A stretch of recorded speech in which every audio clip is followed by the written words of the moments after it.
Well, our next speaker really doesn't need an introduction to most people in the room, but I'll do it anyways. It's Professor Susan Whitfield-Gabrieli, Professor of Psychology, Director of the Biomedical Imaging Center at Northeastern University, and also a research scientist at Department of Psychiatry at Mass General.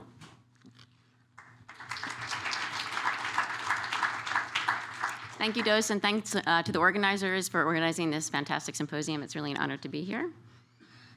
So I'll be talking about personalized network-based neurofeedback and neuromodulation in psychiatric disorders. And as we all know, we're facing a tragic youth mental health crisis. And as we heard from Jordan Schmoller, there's a incredible increase in suicides recently, especially with young children. The U.S. Surgeon General has recently declared a national state of emergency. And so we clearly need to innovate new methods of interventions that target underlying mechanisms. So when I take a step back and think about what are the critical barriers that's preventing us from moving the needle in the mental health treatments, one that comes to mind is that we're still focused on mediation rather than prevention. As you've heard many times before, treatments are often trial and error, and they're not always effective. And when they are effective, we don't necessarily understand why. So today I'd like to talk about real-time fMRI neurofeedback and the possibility it presents for neuroprevention, neuromodulation, and neurotriggering. So a while back, we used baseline neuroimaging in very young children to predict the progression of symptoms related to anxiety and depression many, many years later. And if we can do that type of early detection, that would potentiate early interventions with behavioral interventions like the type that Christian was just talking about, or real-time neurofeedback augmented mindfulness meditation. We've also used baseline static structural and functional connectivity to predict treatment efficacy in social anxiety, which you heard about before from John Gabrieli. But now with real-time fMRI neurofeedback, you can extract an index of perturbation that's a reflection of the network functional malleability or elasticity, if you will. And you can measure that by just simply looking at the change of network connectivity that can be predictive of treatment efficacy. We also have seen that with this real-time neurofeedback, it can result in neuromodulation that is associated with mitigation of symptoms and increasing cognition. And you can work with real-time fMRI neurofeedback in conjunction with other modalities like MRS to see how GABA and glutamate are changing. In addition to which, you can use real-time not to feed back, and not only to feed back the activation or connectivity of the brain, but also to track brain states, in which case you can trigger task stimuli when somebody's in an optimal or suboptimal brain state to improve performance, or you can track brain states with real-time fMRI and trigger experience sampling. And if you do that experience sampling enough times, you can generate a person or a patient specific model that you could then predict and trigger interventions with. So ultimately, understanding these causal mechanisms allow us to basically refine treatments for earlier and earlier interventions. So we know that inter-subject variation and intra-subject variation of resting state networks shed light on brain health and disease. And luckily, they're plastic, and so we've seen many examples like that brilliant talk with ketamine showing that John Crystal showed that this ketamine can actually change brain networks quite a bit, and with an associated reduction of depressive symptoms. And so today I'll talk about how we can actually target these large-scale networks with neuromodulation with behavioral interventions such as real-time fMRI neurofeedback. So this is a closed-loop system. We're tracking the individualized brain networks. We're doing the data processing outside in the scanner, and then we're feeding back some visual display of their brain activity. And this really provides ability to modulate neural networks on a network level with this neurofeedback. And we think that it might be more effective method than just targeting a particular region for anatomically unspecified pharmacological interventions. So I'll just give you an example of the default mode network. We know that the default network is related to our inner mental lives, especially the two core medial hubs, the medial prefrontal cortex and the BCC, seem to be most engaged when we're thinking about ourselves, or perhaps reminiscing about the past or planning for the future. However, if we're depressed, reminiscing may turn into rumination or repetitive negative thinking, and if we're anxious, we may be worrying about the future. And so we and others have shown that the degree to which these regions are activated or correlated during rest is associated with more psychopathology. And also, the regions of the brain that are related to the default mode network are anti-correlated to task-activated regions like the DLPFC. And we've shown, and others have shown, that the degree to which these large-scale intrinsic networks are anti-correlated are reflected, are associated with cognitive performance. So the main hypothesis I want to suggest to you today is that we believe hyperconnectivity of the default mode network is a targetable transdiagnostic mechanism underlying mood and psychotic disorders. And we also believe that it's possible that this large-scale network is kind of roping in, from a colloquial perspective, roping in other salient regions that are clinically specific. So for instance, we believe that the default network is roping in superior temporal gyrus, which may imbue self-relevance to auditory hallucinations in the case of psychosis. And this large-scale network may rope in or is hypercorrelated to the subgenual anterior cingulate. We know from Dosanger's work is very relevant to depression. So this hyperconnectivity we see in adults, we see it in teens, and we see it in children, and so it precedes onset to illness. Hyperconnectivity can also be reflected in the reduction of the default network anticorrelations, and we believe that this is also a transdiagnostic and, very importantly, targetable biomarker of cognitive impairment. And what we see specifically is the medial prefrontal cortex and dorsolateral prefrontal cortex. Those anticorrelations kind of follow an inverted U-curve over the normal life trajectory. They selectively rise in development and decline in aging. And we see a significant drop in many different clinical populations that have cognitive impairment, including psychosis and anxiety and depression. And importantly, they can actually predict individual fluctuations of mind wandering. So there's many different ways to mitigate this hyperconnectivity. And so when I did a search in the literature, I found from deep brain stimulation to ECT, TMS, ketamine, SSRIs, many, many different ways to actually access the brain to mitigate this hyperconnectivity. If you take one example and say TMS, many people at least used to, TMS, the region of the dorsolateral prefrontal cortex, is maximally anticorrelated to the subgenual ACC.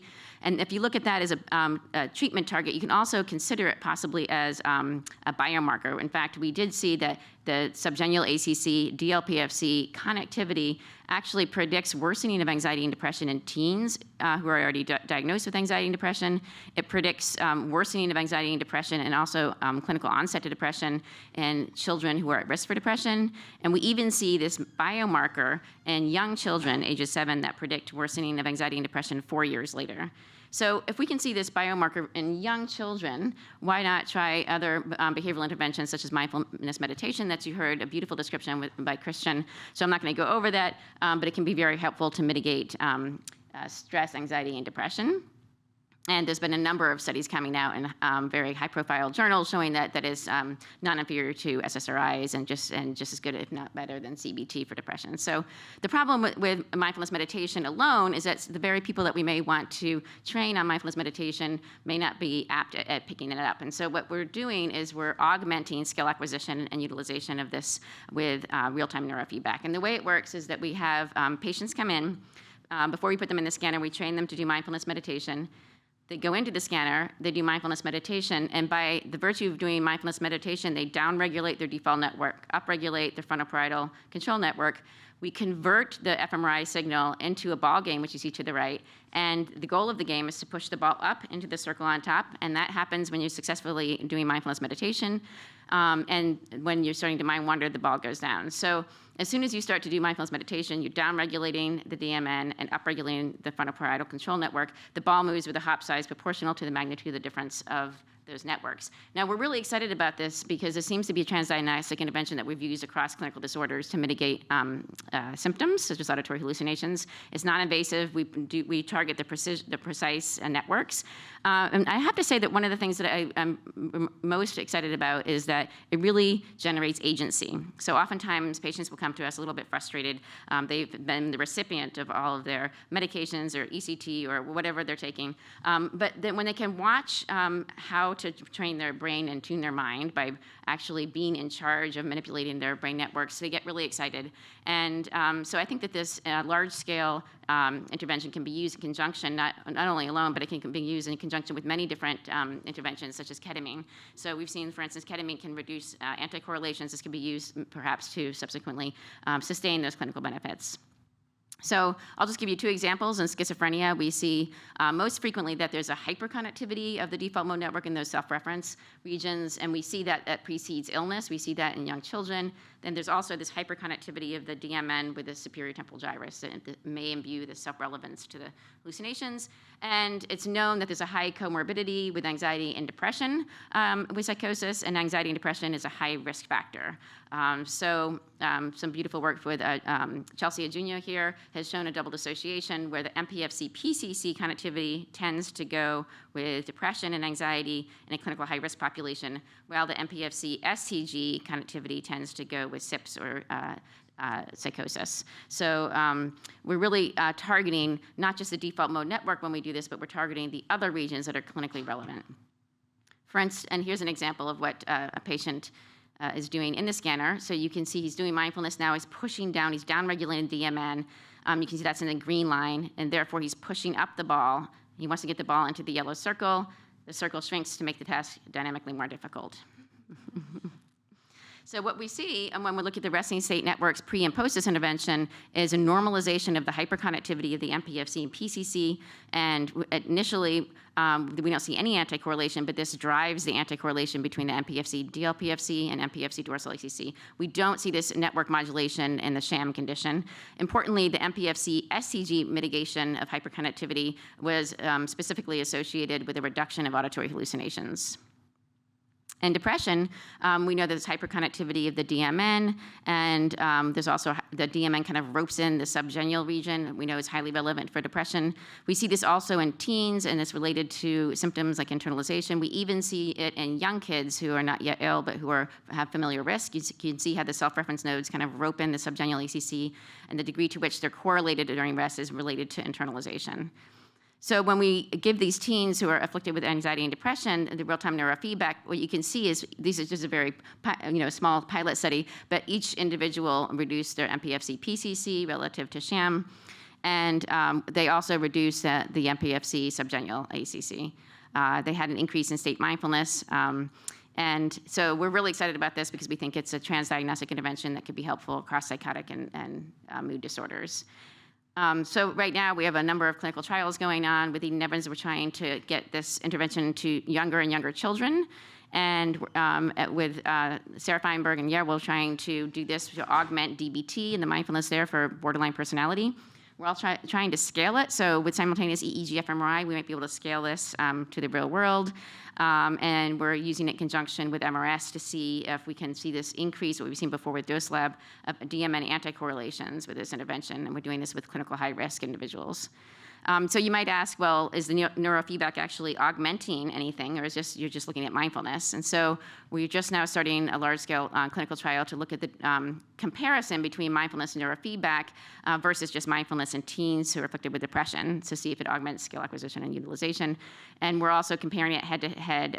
Roscoe Brady's shown that the TMS can mitigate negative symptoms, so we're going to compare that head-to-head in clinical high risk. And with Christian Webb, we're going to also look for whom these interventions, exercise and mindfulness meditation, work and when. And so similar to what you just heard from Christian Webb, we're trying to construct a closed-loop system whereby we basically biologically fingerprint and track the DMN connectivity and anticorrelation along with EEG and physiology, so that we can predict on a person-by-person level, identify vulnerable and optimal states so that we can trigger just-in-time adaptive interventions, and eventually then train people to recognize the symptoms when they come on themselves. So I wanted to thank all my collaborators and John and Dose and the Welcome Committee for organizing it.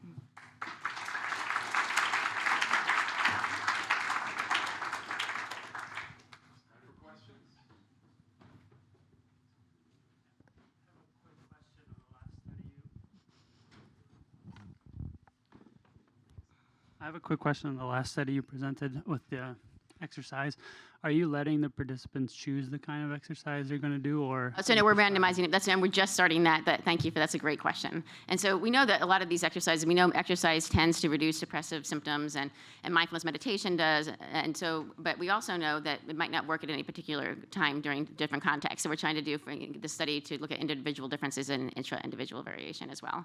But we're randomizing them, yeah. Great question.